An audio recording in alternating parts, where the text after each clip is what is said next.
제가 사는 강원도 평창 생태 마을에는 제가 황토집을 전해서 암 환자들이 많이 오십니다.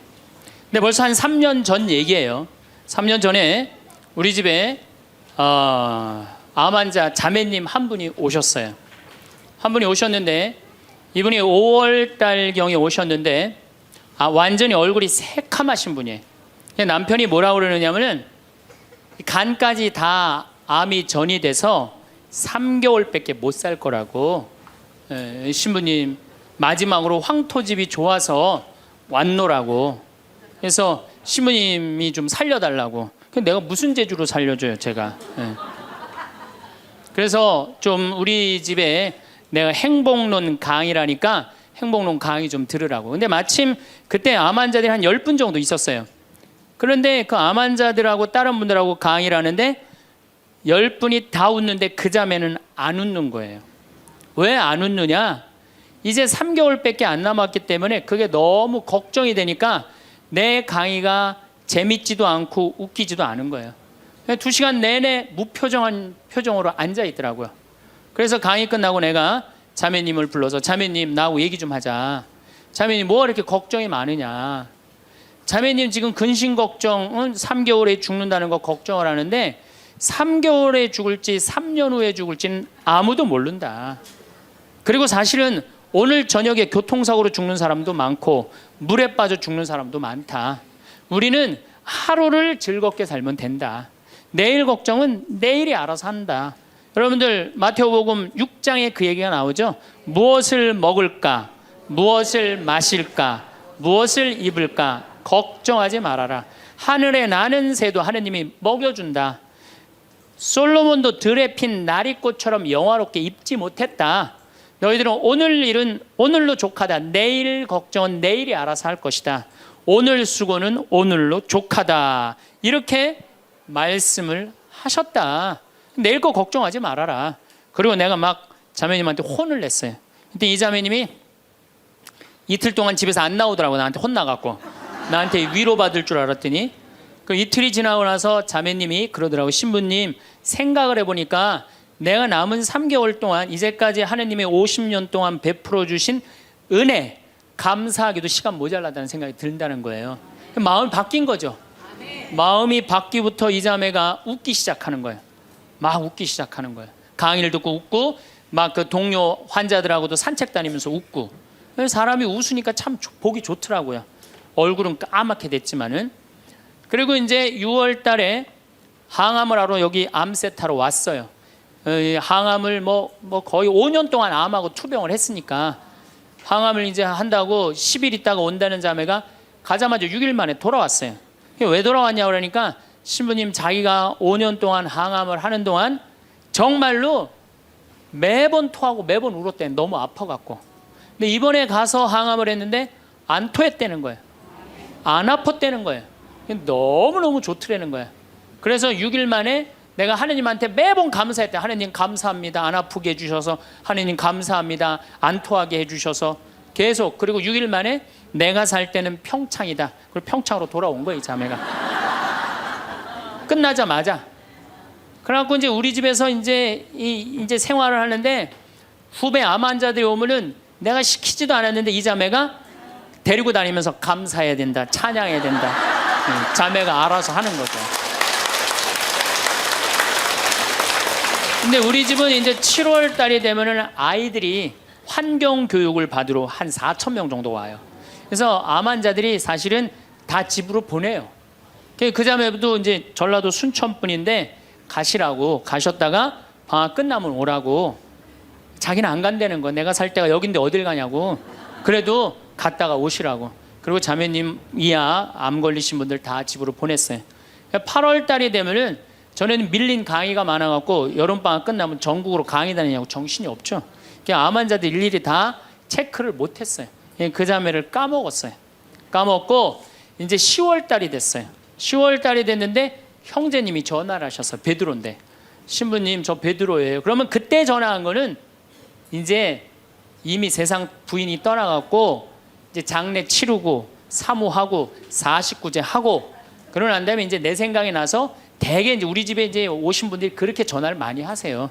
이제 돌아가셨고 다 장례 끝났고 어디다 모셨고 그래서 신부님 이제 기도해 달라고. 그래서 이제 자매님 어떻게 됐느냐고 나는 이제 어디다 묻었느냐고 이렇게 이제 물어본 거죠. 네. 그랬더니 형제님이 신부님 우리 마누라가 이틀 전인가 3일 전에 서울에 가갖고 그 그 방사능 치료하려고 갔는데 그 암세포를 검사를 했는데 신부님 글쎄 암세포가 다 사라졌다는 거야.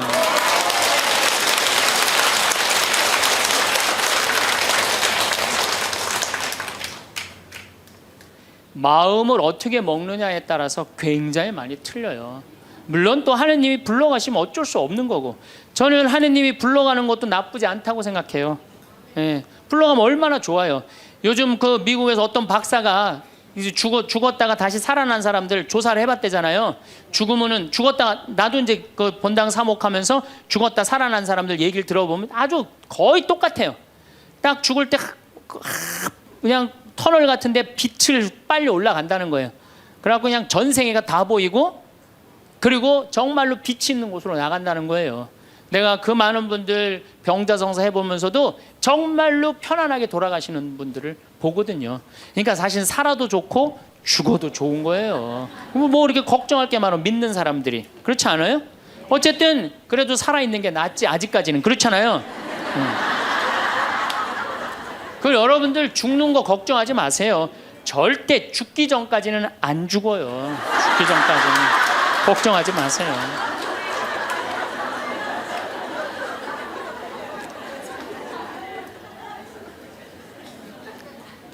축하한다고 근데 산책을 나갔다는 거예요. 아, 그렇다고. 예. 그래갖고 이제 11월 달이 됐어요. 우리 집에 이제 은퇴 신부님들이 자주 오세요. 그래갖고 이제 은퇴 신부님들 장어를 사드린다고 내 차에 모시고 가는데 저녁에 전화가 왔어요. 근데 젊은 여자야. 신부님 84살 먹은 신부님 73살 먹은 신부님을 내 차에 태우고 운전을 하고 하는데 전화가 왔는데 내가 모르는 번호야. 근데 저쪽에서 너무 이쁘고 젊은 여자가 신부님 저예요 그러는 거예요. 아니 내가 누군지 어떻게 알아. 목소리가 너무 이뻐. 그래서 실례하지만 누구시냐고 그랬더니 저쪽에서 뭐라 그러냐면 신부님 섭섭해요. 제 목소리를 벌써 잊으셨어요 그러는 거예요. 그래서 내가 누구냐고 그러니까 저 마리아예요 그러는 거예요. 그러니까 그 자매야. 아니 목소리가 원래 이렇게 이뻤느냐고 말만 하면 울음을 물었거든요. 신부님 나 죽으면 안 돼요 이랬던 자매인데 이렇게 밝은 목소리냐고. 신부님 제가 요즘 너무 건강이 좋아지고 너무너무 행복하다고. 그리고 재작년 5월 달에 내가 전라도 여수에 강의를 갔는데 문수동 성당이라는 곳에 강의를 갔는데 그 자매가 순천에서 온 거예요. 갓김치를 담아서. 근데 이 자매가 나한테 전화해갖고 신부님 자기는 너무 행복하다는 거. 뭐가 행복하냐고 하니까 드디어 파마를 했다는 거예요. 암 환자들 꿈은 파마하는 거 아니에요. 그리고 딱 봤는데 그 자매가 이뻐요. 되게 암 걸리는 사람들 특징이 뭐냐면 이뻐요. 암 걸린 사람들이 왜 이쁜지 알아요? 이쁘니까 승질을 못 내잖아요. 이쁜 척 해야 될 거 아니야. 그러니까 화나는 일이 있어도 다 참고 사는 거야. 그러니까 이쁜 사람들이 암에 많이 걸려요. 또 어떤 사람이 법 없이도 사는 사람들이 암에 많이 걸려요. 다 참고 그게 다 암이 되는 거예요. 그걸 참고 사느냐고. 참 예쁘게 생겼어. 그 많은 분들 중에 딱 마리아 자매가 눈에 딱 띄더라고요. 우리 직원들은 몰라보더라고. 얼굴이 분홍색으로 변하고. 나를 끌어안으면서 자기 너무 행복하다는 거. 그러니까 이 자매는 딱 끌어안았는데 내가 성령으로 꽉 차 있는 거 느끼겠더라고요. 근데 3개월 만에 돌아가신다는 분이 지금 3년째 살고 있어요. 지금까지도. 그래서 여러분들 우리가 마음을 근심 걱정하지 말고 감사하다가 살다 보면은 우리한테는 늘 행복한 일이 벌어진다. 신부님 결혼 생활을 한번 해보세요. 얼마나 화가 나나. 여러분들 누구 때문에 제일 많이 화가 나요? 남편, 아내, 자식들 때문에 화가 나죠. 이 자식들하고 관계를 보면은 자식 그냥 아무 잘못도 없는데 자기 화나면 자식들한테 뭐라고 폭언을 쏟아붓느냐면은 다 필요 없어. 너도 필요 없어. 그러죠? 밥이 넘어가냐? 뭐 이런 말 막 하잖아요. 자식들한테. 근데 여러분들 자식들한테 화로 키우면 그 화가 자기한테 돌아옵니다. 제가 한 15년 전에 용산 전자랜드에 내 후배 신부가 전축을 산다고 그래서 전축 사러 갔어요. 그때 2월 15일경이었어요. 졸업 시즌이었어요. 전축을 사러 갔는데 그날 아마 아들이 이제 졸업을 했나 봐, 중학교를. 그래갖고 컴퓨터를 사준다고 엄마하고 아들하고 나온 모양이에요. 근데 엄마는 100만 원을 들고 나오고 아들은 그 컴퓨터 앞에서 150만 원짜리 컴퓨터를 자꾸 사고 싶어 하더라고요. 그러니까 이제 아들하고 엄마하고 하니까 엄마가 슬슬 열받는 거지.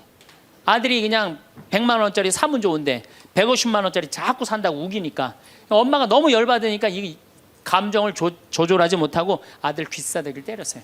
그 많은 사람들이 있는데 쫙 소리가 났어요. 난 전축 사다가 무슨 소린가 했더니 때린 거 엄마가. 그래갖고 내가 그 모자가 하는 게 하도 신기해서 전축 사는 걸 관두고 구경하기 시작했어요. 어떻게 되나. 근데 엄마가 너무 화가 나니까 이성을 잃으니까 뭐라고 그러느냐면은 너 지금부터 나한테 엄마라고 그러지 말고 아줌마라고 불러. 내 말 그렇게 안 들을 거면 아줌마라고 불러. 나 지금부터 네 엄마 아니야. 얘가 그냥 귀싸대기를 맞고 얼마나 창피해. 그 많은 사람들이 봤는데 막 울더라고 애가. 그런데 막 울더니 계단에서 막 울더니 얘가 착한 애예요. 막 한참 생각하더니 자기가 잘못했다고 생각을 했는지 엄마한테 가갖고 엄마 미안해, 내가 100만 원짜리 살게. 분명히 그랬거든 아들은. 근데 엄마는 이미 이성을 잃은 상태야. 그러니까 엄마가, 웬만한 엄마는 고맙다, 네가 그렇게 마음을 돌려줘서, 그리고 내가 때린 거 미안하다 이래야 되는데 이 엄마는 완전히 이게 정신이 나간 엄마라 뭐라고 그러냐면 이놈의 새끼 아줌마라고 부르는데 왜 자꾸 엄마라고 부르느냐고. 여러분, 그 아이가 그날 컴퓨터 얻어갖고 갈 수 있어요. 그렇지만 시간이 지나면은 아이가 엄마가 컴퓨터 사준 거 생각할까요? 귀싸대기 맞은 거 생각할까요? 5년, 10년 지나고 나면 컴퓨터 아무 생각 안 해요. 때린 것만 생각나요. 그런데 부모는 참 이상해요. 자식한테 때린 건 하나도 생각 안 하고 잘해준 것만 생각해요. 그러니까 자식은 부모한테 맞은 것만 생각하고 부모는 자식한테 잘해준 것만 생각해. 나중에 만나면은 이게 영 딴 마음을 갖고 사는 거야. 그러니까 여러분들 중에 만약에 자식들이 화가 나갖고 만약에 내가 때렸다, 늙어서 호강받을 생각은 꿈도 꾸지 말아라. 며칠 전에 중국에서 한 엄마가 길거리에서 아이를 막 발로 차고 막 때리는 거 보셨죠? 방송에 나왔더라고요. 화로 키우면요, 걔는 나중에 그 엄마한테 화로 갚을 수밖에 없어요. 근데 우리가 왜 자식들한테 많이 더 화가 나느냐? 이유는 딱 한 가지예요. 공부 못한다는 거예요. 공부 못한다는 거. 공부 안 하고 딴짓 한다고. 사친구 때 공부 안 하고 컴퓨터 게임이나 하고 더욱이 눈 동그랗게 뜨고 부모한테 덤비면 화가 나요, 안 나요? 나죠? 그리고 그냥 문 쾅 닫고 자기 방에 들어가고 나오지도 않으면 속에서 불 나지 않아요? 근데 여러분들 자라면서 사춘기 때는 그러는 게 당연한 거예요. 사춘기 때는 방황할 수 있는 권리가 있는 아이들이에요. 사춘기 때는 자기가 방황하는 게 당연한 거예요. 얘네들은 권리예요, 방황하는 게. 혼란스러운 게. 근데 엄마들이 그걸 허락을 안 해. 내가 좀 마음이 산란하고 그냥 몸도 막 변하고 그냥 정신도 이상하고 여자 보면 가슴이 흥분되고 막 그래갖고 학교도 가기 싫고 그래갖고 그냥 마음이 산란해갖고 오늘은 학교를 하루 접고 명동에서 좀 고민 좀 해야 되겠다. 학교를 하루 안 갔어. 학교 선생님이 엄마한테 애가 학교 안 왔다고 그냥 찾아보니까 명동에서 그냥 애가 그냥 왔다 갔다 하는 거야.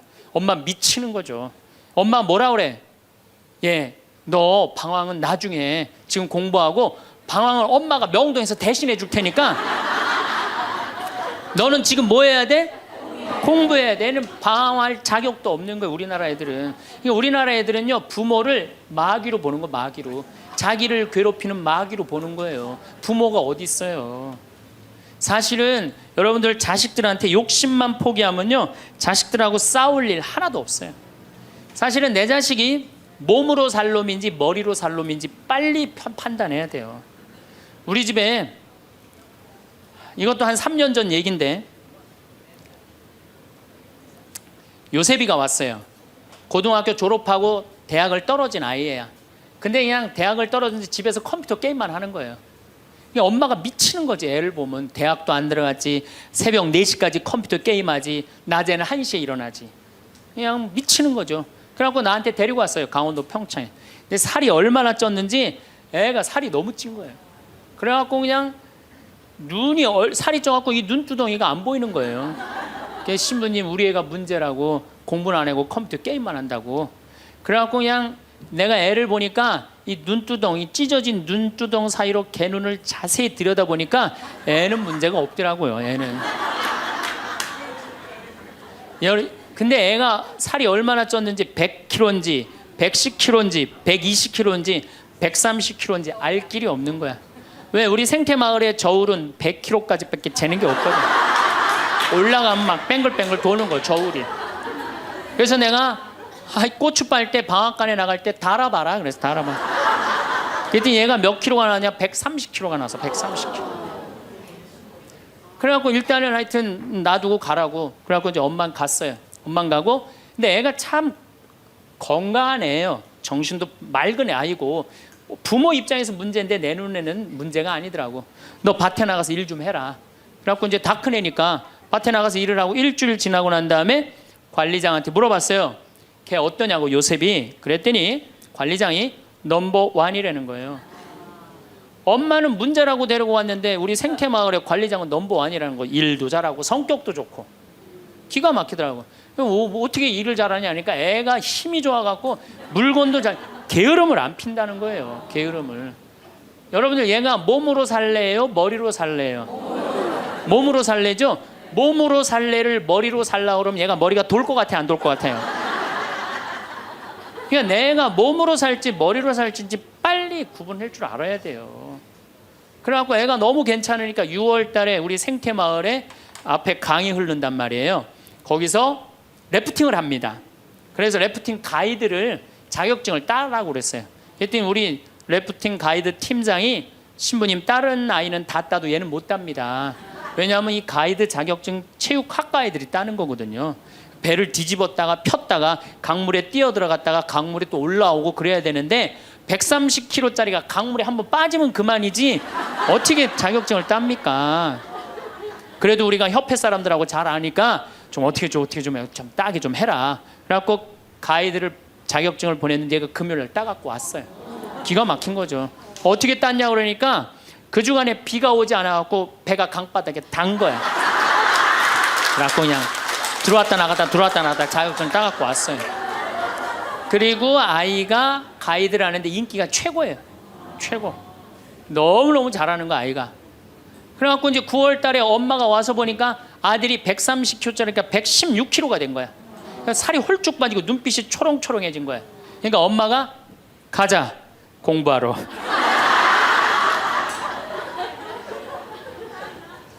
제가 보기에는 이 아이는 우리 집에 4년 동안 일하면은요 돈 5천만 원, 6천만 원, 7천만 원 벌어요. 왜냐하면 우리 집에 일하면 돈 주거든요. 그럼 그 돈 모아갖고 사업을 해도 얘는 잘하는 애예요. 꼭 공부로 승부 걸 아이가 아니거든요. 그럼 신부님 우리 애가 몸으로 살랜지 머리로 살랜지 기준이 어떻게 됩니까? 반에서 10등 안에 안 드는 놈들은요 다 몸으로 살 놈들이에요. 여러분들 자식들 중에 반에서 10등 안에 안 드는 애들은 다 몸으로 살 애들이야. 독일은 초등학교 졸업하면서 중학교 올라가면서 갈릅니다. 대학 들어가래 아니면 기술 배우래. 그래갖고 갈러도 학교 선생님이 갈러놔도 우리 애가 왜 이 머리가 나쁘냐 이렇게 따지는 부모 하나도 없대요. 그러니까 그 독일 사람들은 그게 내 아이가 몸으로 살고 손으로 기술로 하는 걸 좋아한대요. 그리고 그렇게 아이가 살도록 도와준대요. 근데 우리는 만약에 그렇게 했다. 내가 교장 선생님들, 교감 선생님들한테 강의 한번 간 적이 있어요. 연수원에 가서. 그랬더니 교감 선생님들이 만약에 우리가 그런 결정을 하면 지금 학부형들한테 맞아 죽는다는 거예요. 우리나라 부모님들이 욕심이 너무 많은 거예요. 자식들한테. 그러니까 자식들이 희생당하는 거죠. 자식들이 희생당하는 거예요. 그러니까 독일은 대학을 졸업하는 비율이 아이들의 한 25% 정도밖에 안 된대요.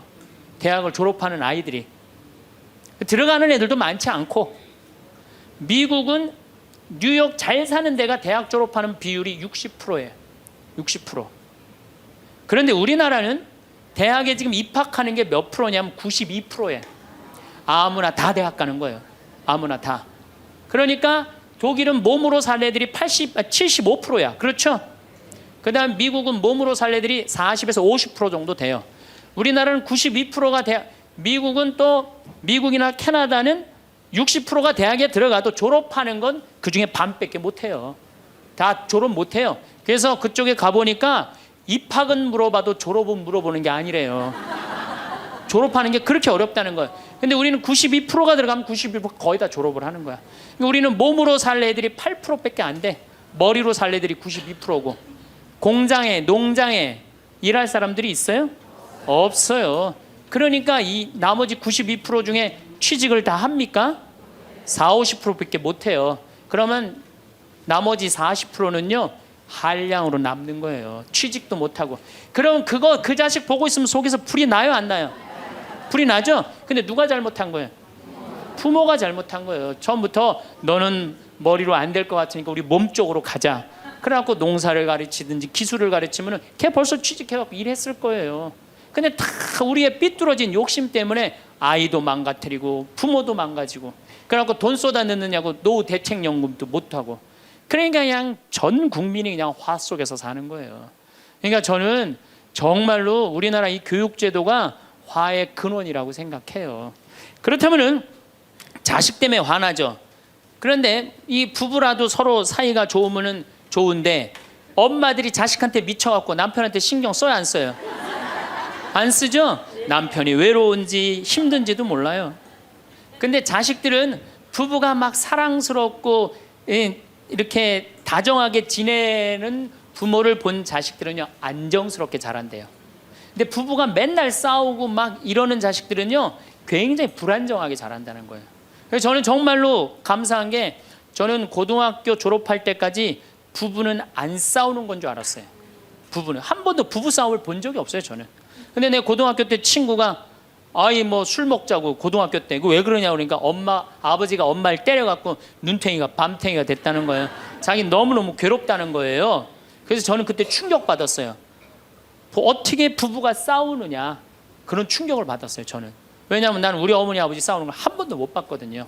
그래서 내가 그 얘기를 얼마 전에 우리 형제들이 다 모였을 때, 나는 어머니 아버지 싸우는 걸 한 번도 못 봤다. 그랬더니 우리 형제들이 이구동성으로 딱 한마디 하더라고요. 신부님이 집에 붙어 있은 적 있어야지 그걸 보는 거 아니냐.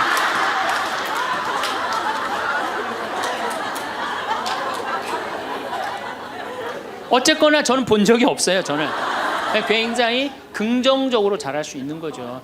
근데 우리나라 남자들은 참 불쌍해요. 돈은 죽어라 벌지만 그 돈을 마음 느긋하게 써볼 수가 없어요. 그렇죠? 자식들 학원비에 대학 등록금 대다 보면은 30에 결혼해서 시집 장가 갈 때까지 60대까지 노예같이 사는 게 대한민국 남자들이에요. 이 남자들 짜증 나겠어요, 안 나겠어요? 화가 나겠어요, 안 나겠어요? 날 수밖에 없어요. 그런 남편들을 신경 한번 써줘 봤어요. 정말로 남편 정말로 남편을 왕대조 패줘봤느냐고. 여러분들 길 가는 사람이, 여러분들 10,000원 주는 사람 있어요? 길 가는 남자가 당신 예쁘다고 10,000원 주는 남자 봤어요? 근데 여러분들 남편은 그냥 한 달에 뼈가 빠지게 벌어갖고 200만 원이든 300만 원이든 400만 원이든 갖다 바치잖아요. 그러면 그 남편한테 감사해야 될 거 아니야. 근데 그냥 감사는 안 하고 그냥 남의 김치찌개도 그냥 제대로 안 하면 그냥 못 끓이고, 그냥 자식이라고 있는 거 학원 다니다 보면은 밤 12시에 얼굴 보기도 힘들어요. 아버지가 자식을 키우고는 있지만은 다정한 자식을 구경하기가 힘들어요. 또 사춘기만 되면 이 자식들이 아버지한테 부드럽게 합니까? 반항하고 틱틱거리고 그러면은요 우리나라 남자들은 갈 데가 없는 거예요. 그래서 40대 남자들이 자살률이 세계에서 1위인데 우리나라 여자보다 몇 배가 많이 죽느냐면 3배가 많이 죽어요. 우리나라 40대들은 갈 데가 없는 거예요. 갈 데가. 외로운 거죠. 또 여성들도 마찬가지야. 난 우리나라 여자들도 불쌍해. 이게 다 교육 때문에 그래. 교육 때문에. 자식이 막 사춘기 때 막 생 난리를 치고 막 그럴 때 여러분들은 몇 살이 될까요? 45, 50 왔다 갔다 하죠? 그럼 여러분들은 자식은 사춘기지만 여러분들은 뭐예요? 갱년기야. 그러니까 갱년기가 되면 사실은 굉장히 케어가 필요한 거예요. 여러분들 굉장히 돌봄이 필요한 나이예요. 막 피부 처져요, 안 처져요? 눈두덩 처져요, 안 처져요? 눈가 처져요, 안 처져요? 볼 처져요, 안 처져요? 이깔 처져요, 안 처져요? 그러니까 그렇게 처지는 거 거울에 이렇게 보고 앉아 있으면 어떤 얼굴이 되냐면 이런 얼굴이 돼요.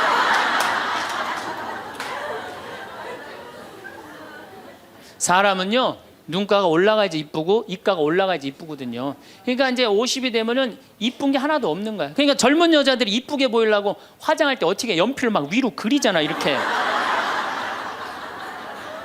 근데 50이 되면 연필로 그려도 결국은 어떻게 돼요? 끝이 떨어지잖아요.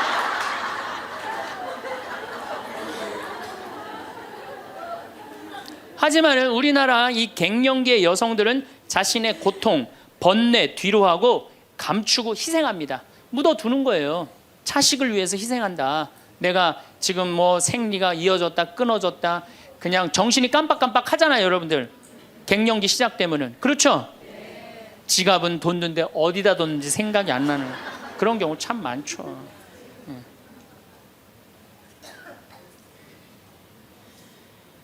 그러니까 자기만 희생한다고 생각을 하니까 화가 나는 거예요.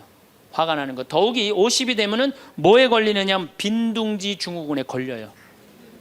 자식 공부하러 나가고, 그렇죠? 남편 돈 벌러 나가고, 자기는 50 되면은 아무도 옆에 없는 것 같은 외로움 속에 자기가 이제 빠지는 거죠. 그러면 이제 자식 보면 막 화가 나는 거예요. 남편 봐도 화가 나고, 몸에는 막 테스토스테론이 나와가고 힘은 흘러 넘치고, 그러니까 막 소리 지르는 거야. 그러니까 50 넘은 여자 중에 여자 같은 여자는 없고 전부 다 깡패 같은 여자들만 있는 거예요. 50 넘은.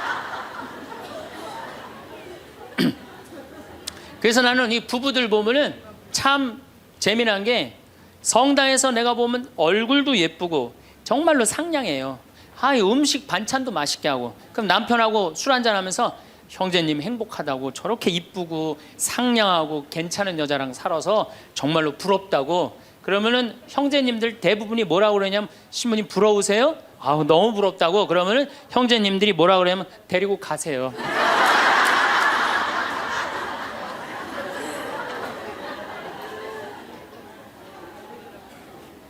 그래서 부부가 서로 사랑하지 못하고 자식하고도의 애정을 쌓지 못하고, 그러니까 우리가 이제 화가 꽉 차 있는 거예요. 그러니까 이 화가 꽉 차 있으니까 정말로 상상하지 못하는 일들이 벌어지는 거. 우리 사회 안에서 막 서로 죽이고 뭐 내다 버리고 뭐 이런 일들이 벌어지는 거죠.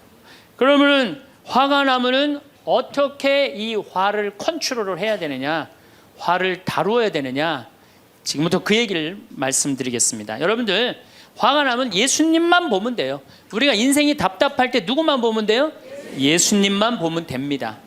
요한복음 8장에 가늠한 여자 얘기가 나옵니다. 자, 요한복음 8장에 가늠한 여자 얘기가 나와요. 당시 2000년 전에 여자가 가늠을 했다. 이건 당시 중동 지역에서는 어떻게 했느냐면 돌로 쳐서 그 여자가 돌에 맞아갖고 쓰러져갖고 돌 무더기를 만들어서 죽여요. 이번에도 중동에서 그런 일이 있었죠. 사진을 보니까 진짜 돌 무덤을 만들어 버리더라고요. 근데 이 여자가 간음을 하다가 이번에 이 중동에서 그런 분은 남자하고 팔짱 끼고 나갔는지 그냥 외출했다고 그거 이유 하나로 그 처벌을 당했어요. 근데 이 여자는 현장에서 붙잡혔어. 중동에서 이 여자들은요 다 싸고 다녀요. 그만큼 여자를 사람 취급을 안 해요.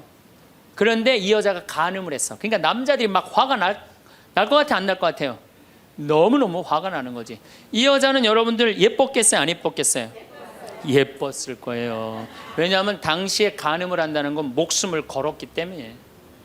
이 여자 몸매는 어땠을 것 같아요? S라인에 S라인.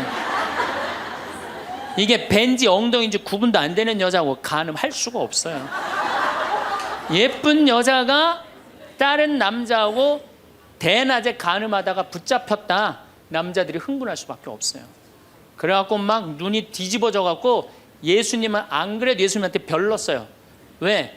요한복음 7장에 귀에만 대면 예수님을 죽이려고 그랬거든. 근데 이 사건이 8장에 일어나요. 8장에.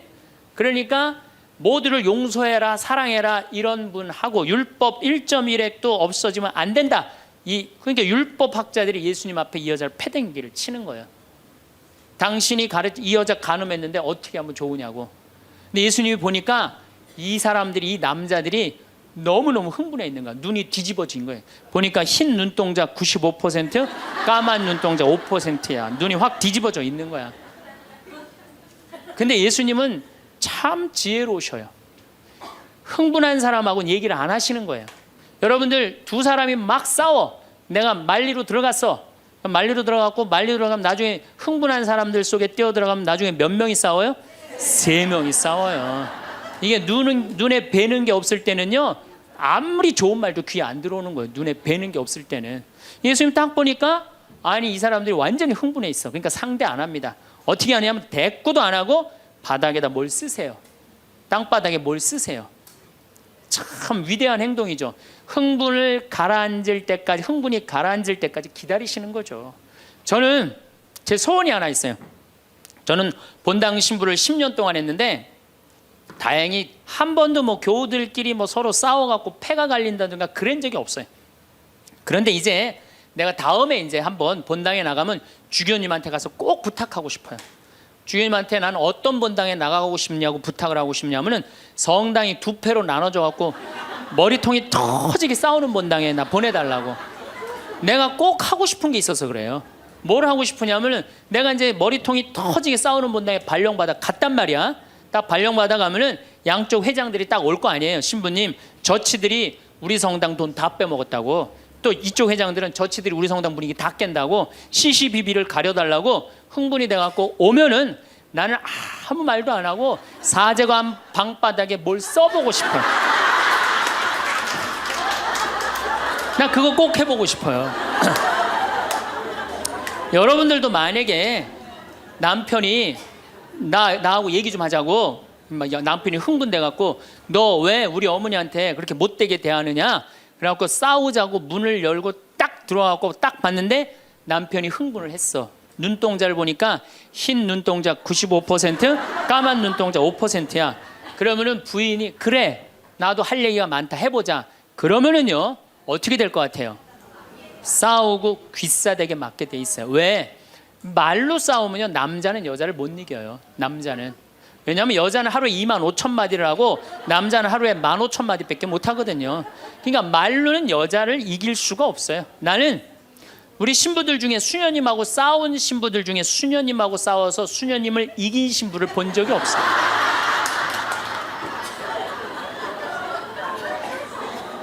말로는 안 되는 거예요. 그러니까 여러분들 남편이 흥분해갖고 딱 나하고 얘기하자 그러면 여러분들은 아무 대꾸하지 말고 방바닥에 뭘 쓰세요. 뭐 할 때까지? 남편 흥분 가라앉을 때까지. 예수님은 땅바닥에 쓰시는 거예요. 사실은 그거는 다른 뭐 아주 신학교 있을 때 뭐 많이 배웠죠. 뭘 써셨을까? 예수님이 과연 뭐 별 얘기를 들었는데 다른 의미는 아니고 흥분이 가라앉을 때까지 기다리신 거예요. 그래갖고 이제 이 사람들이 이제 흥분은 가라앉고 사건만 남은 거야. 사건. 그래갖고 이제 흥분이 좀 가라앉은 상태. 여러분들 아무리 화가 나도 열만 심으면요 웬만하면 흥분이 가라앉아요. 그 열을 못 쉬어서 흥분이 터지는 거죠. 그러니까 좀 어느 정도 흥분이 가라앉으니까 이 사람들이 물어봅니다. 이 여인을 어떻게 하면 좋겠습니까? 간음을 했는데. 그러니까 예수님이 딱 보니까 이제 흥분이 가라앉은 것 같아. 그러니까 딱 한마디 더 합니다. 그래? 그렇다면은 너희 중에 죄 없는 사람이 먼저 저 여자를 돌로 쳐라. 그리고 그 다음 행동이 기가 막히세요. 다시 땅바닥에 뭘 쓰세요. 이게 뭐냐면 생각할 시간을 주는 거예요. 생각할 시간. 여러분들 만약에 자식을 막 혼냈어. 너 한 번만 더 게임하면 엄마가 저 컴퓨터 부셔버린다고. 그리고 너 문 열어놔. 그리고 문 열어놓고 자기는 텔레비전 보고 있으면서 아들은 게임 하나 안 하나, 한쪽 눈으로는 게임 하나 안 하나 보고 한쪽 눈은 텔레비 보고 있으면 아들이 그걸 잘 받아들이겠어요?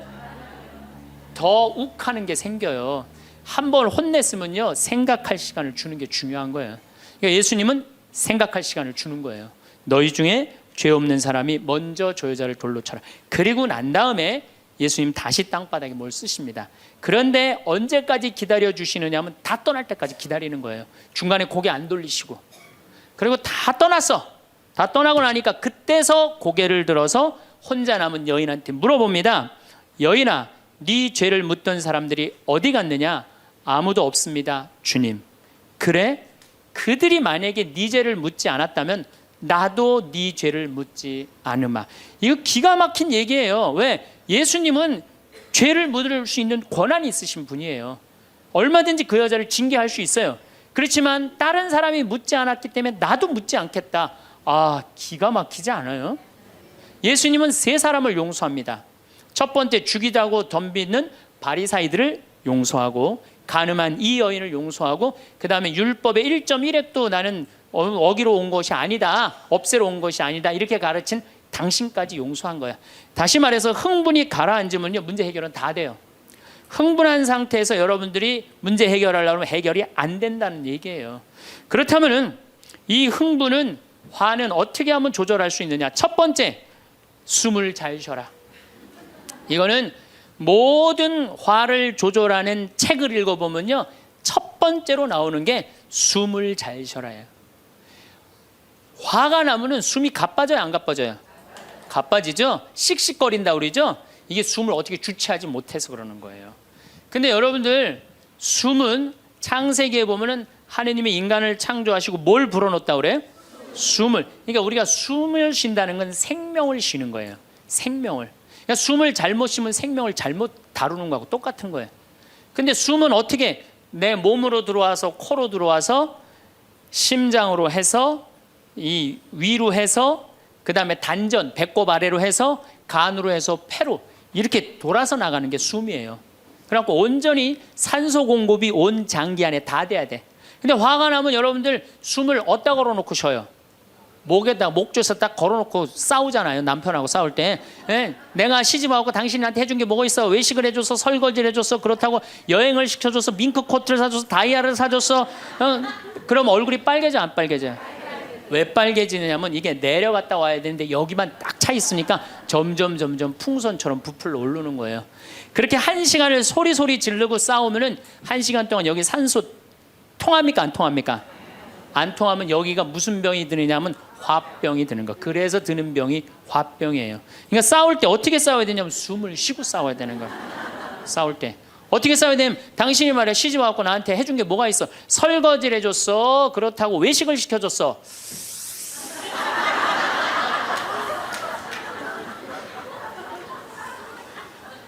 그렇다고 나 밍크 코트를 사줬어, 아니면 다이아를 사줬어. 당신 나한테 해준 게 뭐 있어? 내 시집 와서 고생만 했지.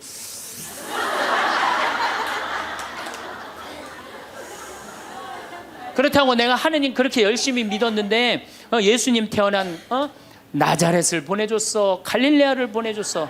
나 이 집에서 종처럼 일만 했는데 당신 뭐가 있다고 나한테 소리를 지르고 그래? 이렇게 숨을 쉬고 싸우면은요, 절대 남편한테 귀싸대기 안 맞아요. 남편이요, 차분히 얘기하게 돼 있어요. 근데 막 흥분을 끌어올리면서 얘기하면 사람 감정이 격해져 갖고 이성이 사라지는 거예요. 그래서 우리가, 내가 너무너무 화가 나면은 심호흡을 10번만 하면은 굉장히 문제가 해결된다는 거예요. 그래서 여러분들, 화가 나면 어떻게 해라? 숨을 잘 쉬어라. 두 번째, 화가 나면 어떻게 해라? 걸어라. 걷는 게 아주 중요합니다. 여러분들, 화가 날 때 묵주를 들고 나와서 동네 한 바퀴만 돌면은요, 알아서 마음이 정리가 돼요. 해결책도 알아서 나와요. 2시간, 3시간만 걸으면은요, 완전히 차분해져서 들어가요. 그러니까 화가 나면 그 자리에서 떠나야 되는 거, 무조건. 떠나는데 가만히 있으면 더 이게 일어나거든요. 그래서 이 꼼포스텔라라고 스페인의 야고보 성인 무덤 가는 800km, 그게 세계적으로 그렇게 인기가 좋은 게, 왜 인기가 좋으냐 하면은 그 걸으면서 사람이 치유가 다 되고 마음 정리가 다 되기 때문에 그러는 거예요. 그러니까 걷는 거는 건강에도 좋지만은 마음을 정리해 주는 게 걷는 거예요. 그래서 여러분들, 정말로 화가 나면 어떻게? 걸으세요. 그리고 정말로 큰 숙제가 있다, 내 인생에 큰 숙제가 있다 그러면은 도보 성지순례를 하세요. 도보 성지순례를. 저는 우리 교우들이랑 이 세남터에서부터 미리네까지 전체 교우가 밤 8시면 모여갖고 새벽 3시, 4시까지 저 미리네까지 걸었어요. 그 목요일, 금요일, 토요일, 일요일 4일을 걸었는데 그 한 4,500명 되는 교우들이 나한테 체험, 은혜 받은 얘기를 하는데 이건 보통 은혜 받은 게 아니에요.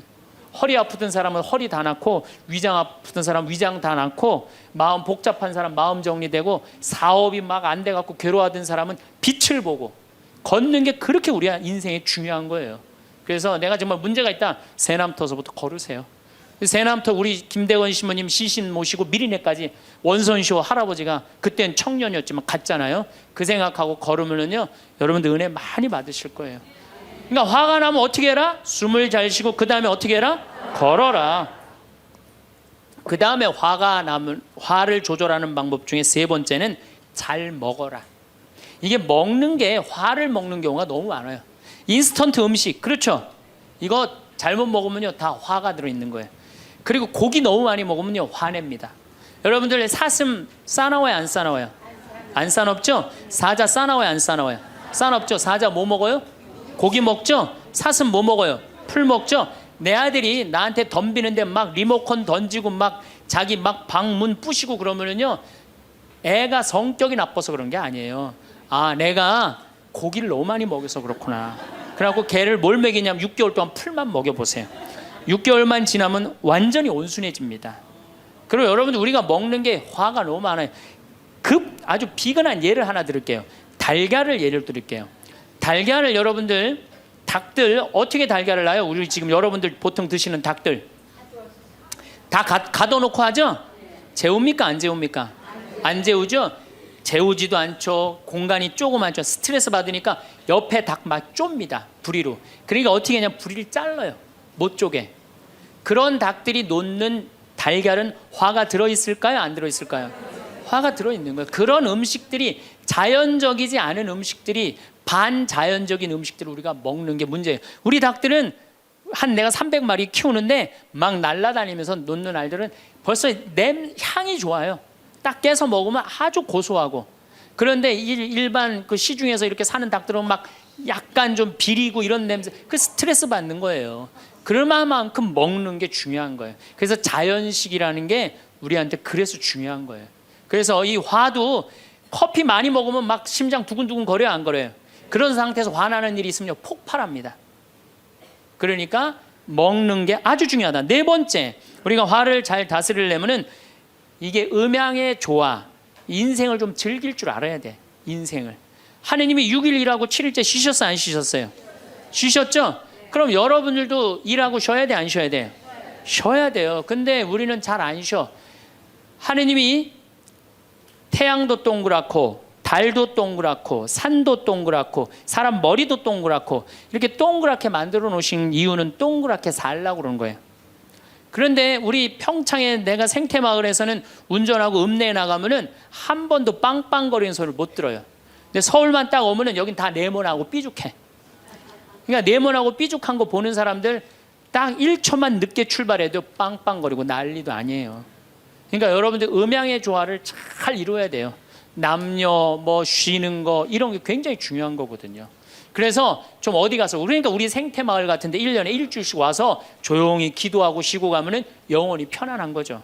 그러니까 여러분들 지금 나이 60 드신 분들 60년 일했으면 나머지 인생은 즐거워야 돼 안 즐거워야 돼? 즐거워야 돼. 그러니까 그런 음양의 조화를 잘 해야 된다. 다섯 번째 제일 중요한 거 화가 안 나는 최고 좋은 길은 뭐냐면 자기 자신한테 잘해주면 돼요. 내가 행복하면은 절대 화 안 납니다. 얼마 전에 우리 집에 대장암으로 온몸에 퍼져서 돌아가신 분이 계세요. 자매님이 나보다 1살 많은데 죽기 일주일 전에 나를 딱 끌어안고 울면서 이런 말을 했어요. 신부님, 나는 내가 이제 곧 죽을 것 같은데 나는 남편한테도 안 미안하대요. 왜 안 미안하냐면 남편 평생 집 돌본 적이 없대요. 그래서 하나도 안 미안하대요. 그리고 자식한테도 안 미안하대. 왜? 대학까지 자기가 이 빌딩 청소해갖고 대학까지 졸업시켰대요. 그런데 누구한테 미안하냐면 자기한테 미안하대. 자기는 이 47년을 살면서 한 번도 고생만 했지 자기 맛있는 고기를 사준 적도 없고 자기한테 예쁜 옷을 해입힌 적도 없고 좋은 데 구경시켜준 적도 없다는 거야. 그런데 지금까지 고생만 하다가 떨컥 병에 걸려서 죽는다는 거예요. 그래서 자기한테 너무너무 미안하다는 거예요.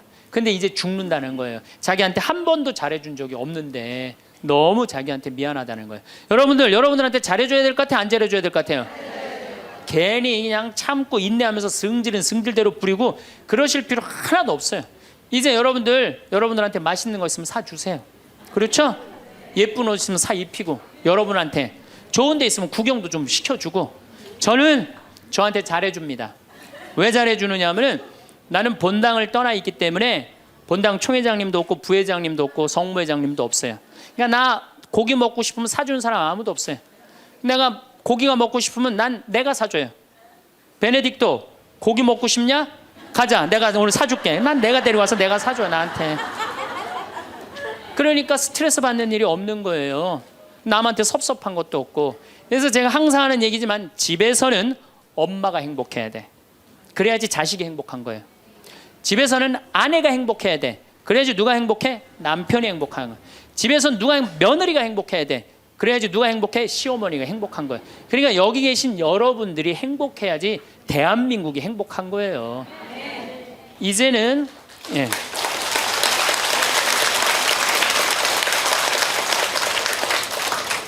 자기한테 잘해주는 걸 비신앙적이라고 생각하지 마십시오. 온 세상을 얻는다 해도 자기 목숨을 잃으면 아무 소용이 없다. 그러셨죠? 그러니까 여러분들한테 잘해주시고 내가 행복해야지 그 행복을 가지고 온 세상에 나눠줄 수 있다는 사실 잊지 마시고 여러분들 행복하시기 바랍니다. 우리는 하루를 즐겁게 살면 됩니다.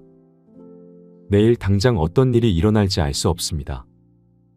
마음을 어떻게 먹느냐에 따라서 굉장히 틀립니다. 우리가 마음 걱정을 근심하지 말고 감사하면서 살다 보면은 우리한테는 늘 행복한 일이 벌어집니다. 자식은 화로 키우면 다시 나에게 돌아옵니다. 부모는 자식들한테 때린 건 기억 못하고 잘해준 것만 기억합니다. 자식들에게 욕심을 포기하면 절대 싸울 일이 없습니다. 상대방이 흥분을 가라앉힐 때까지 기다리는 지혜도 배울 수 있었습니다. 흥분을 조절할 수 있는 방법. 첫 번째, 숨을 잘 쉬어라입니다. 너무너무 화가 나면 심호흡을 10번만 해도 문제가 해결될 수 있습니다. 두 번째, 걸어라입니다.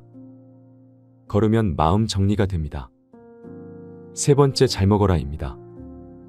먹는 게 아주 중요합니다. 네 번째, 인생을 즐길 줄 알아야 합니다. 다섯 번째, 자기 자신한테 잘해주면 됩니다. 오늘 강의 내용도 정말 좋은 내용이었습니다. 특히 화를 조절할 수 있는 5가지 방법은 여러 번 보면서 외워두면 인생에 있어 매우 큰 도움이 될 것 같습니다.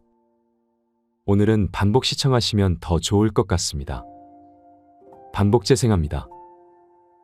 제가 사는 강원도 평창 생태 마을에는 제가 황토집을 전해서 암 환자들이 많이 오십니다. 근데 벌써 한 3년 전 얘기예요. 3년 전에 우리 집에 암 환자 자매님 한 분이 오셨어요. 한 분이 오셨는데 이분이 5월 달경에 오셨는데 완전히 얼굴이 새카마신 분이에요. 남편이 뭐라고 그러느냐면은 간까지 다 암이 전이 돼서 3개월밖에 못 살 거라고. 신부님 마지막으로 황토집이 좋아서 왔노라고. 그래서 신부님이 좀 살려달라고. 내가 무슨 재주로 살려줘요, 제가. 그래서 좀 우리 집에 내가 행복론 강의라니까 행복론 강의 좀 들으라고. 근데 마침 그때 암 환자들이 한 10분 정도 있었어요. 그런데 그 암 환자들하고 다른 분들하고 강의를 하는데 10분이 다 웃는데 그 자매는 안 웃는 거예요. 왜 안 웃느냐?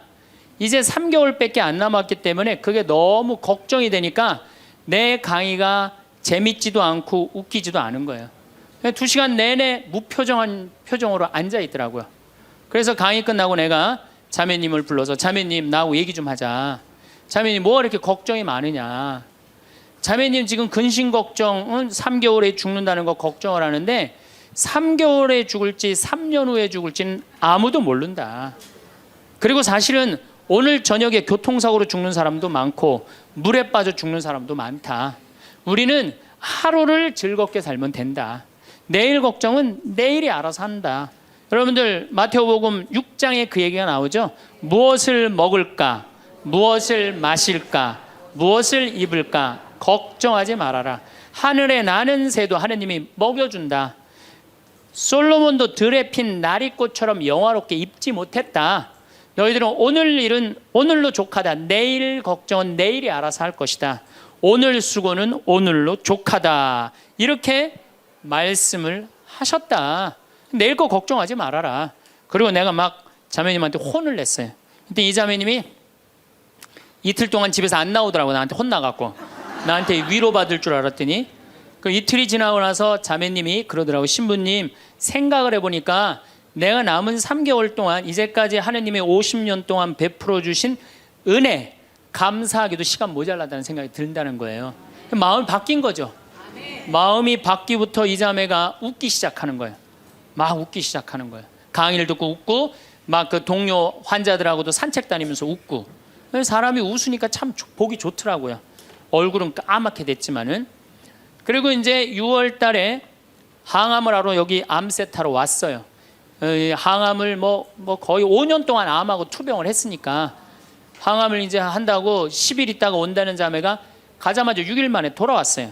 왜 돌아왔냐고 그러니까 신부님, 자기가 5년 동안 항암을 하는 동안 정말로 매번 토하고 매번 울었대. 너무 아파갖고. 근데 이번에 가서 항암을 했는데 안 토했다는 거예요. 안 아팠다는 거예요. 너무너무 좋더라는 거예요. 그래서 6일 만에 내가 하느님한테 매번 감사했대. 하느님 감사합니다. 안 아프게 해주셔서. 하느님 감사합니다. 안 토하게 해주셔서. 계속. 그리고 6일 만에 내가 살 때는 평창이다. 그리고 평창으로 돌아온 거예요, 이 자매가. 끝나자마자. 그래갖고 이제 우리 집에서 이제 생활을 하는데 후배 암 환자들이 오면은 내가 시키지도 않았는데 이 자매가 데리고 다니면서 감사해야 된다, 찬양해야 된다. 자매가 알아서 하는 거죠. 근데 우리 집은 이제 7월 달이 되면은 아이들이 환경 교육을 받으러 한 4,000명 정도 와요. 그래서 암 환자들이 사실은 다 집으로 보내요. 그 자매도 이제 전라도 순천 분인데 가시라고, 가셨다가 방학 끝나면 오라고. 자기는 안 간다는 거. 내가 살 때가 여긴데 어딜 가냐고. 그래도 갔다가 오시라고. 그리고 자매님 이하 암 걸리신 분들 다 집으로 보냈어요. 8월 달이 되면은 전에는 밀린 강의가 많아갖고 여름방학 끝나면 전국으로 강의 다니냐고 정신이 없죠. 암 환자들 일일이 다 체크를 못했어요. 그 자매를 까먹었어요. 까먹고 이제 10월 달이 됐어요. 10월 달이 됐는데 형제님이 전화를 하셨어요. 베드로인데. 신부님, 저 베드로예요. 그러면 그때 전화한 거는 이제 이미 세상 부인이 떠나갖고 이제 장례 치르고 사모하고 49제 하고 그러고 난 다음에 이제 내 생각이 나서 대개 이제 우리 집에 이제 오신 분들이 그렇게 전화를 많이 하세요. 이제 돌아가셨고 다 장례 끝났고 어디다 모셨고 그래서 신부님 이제 기도해 달라고. 그래서 이제 자매님 어떻게 됐느냐고, 나는 이제 어디다 묻었느냐고 이렇게 이제 물어본 거죠. 네. 그랬더니 형제님이 신부님, 우리 마누라가 이틀 전인가 3일 전에 서울에 가갖고 그 그 방사능 치료하려고 갔는데 그 암세포를 검사를 했는데 신부님 글쎄 암세포가 다 사라졌다는 거예요.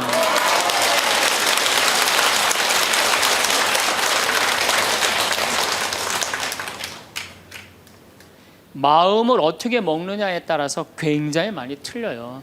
물론 또 하느님이 불러가시면 어쩔 수 없는 거고, 저는 하느님이 불러가는 것도 나쁘지 않다고 생각해요. 예, 불러가면 얼마나 좋아요. 요즘 그 미국에서 어떤 박사가 이제 죽었다가 다시 살아난 사람들 조사를 해봤대잖아요. 죽었다가, 나도 이제 그 본당 사목하면서 죽었다 살아난 사람들 얘기를 들어보면 아주 거의 똑같아요.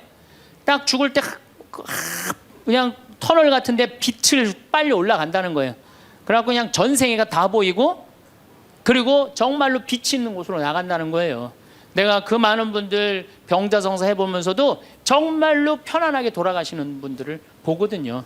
그러니까 사실 살아도 좋고 죽어도 좋은 거예요. 뭐 이렇게 걱정할 게 많아, 믿는 사람들이. 그렇지 않아요? 어쨌든 그래도 살아있는 게 낫지, 아직까지는. 그렇잖아요. 그 여러분들 죽는 거 걱정하지 마세요. 절대 죽기 전까지는 안 죽어요. 죽기 전까지는 걱정하지 마세요.